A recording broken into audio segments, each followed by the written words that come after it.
You are looking at Julian's pronunciation guide, where we look at how to pronounce better some of the most mispronounced words in the world, like this other curious word. But how do you say what you're looking for today?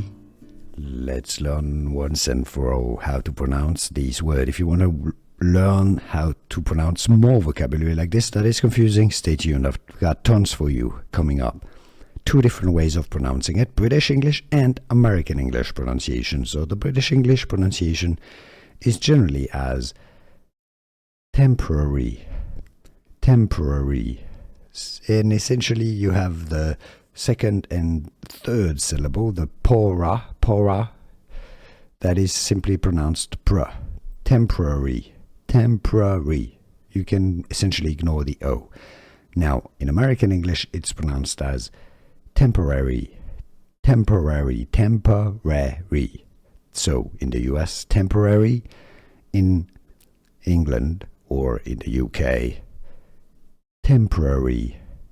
Some say it a bit as temporary, which also exists. Temporary or temporary. Could you hear the difference? How do you normally pronounce it? Let us know in the comments. Was this any useful? Also, let us know. Here are more videos on how to pronounce more confusing words and names too many mispronounced. Like this video if you found it useful. I appreciate your support. I'll see you soon and thanks for watching.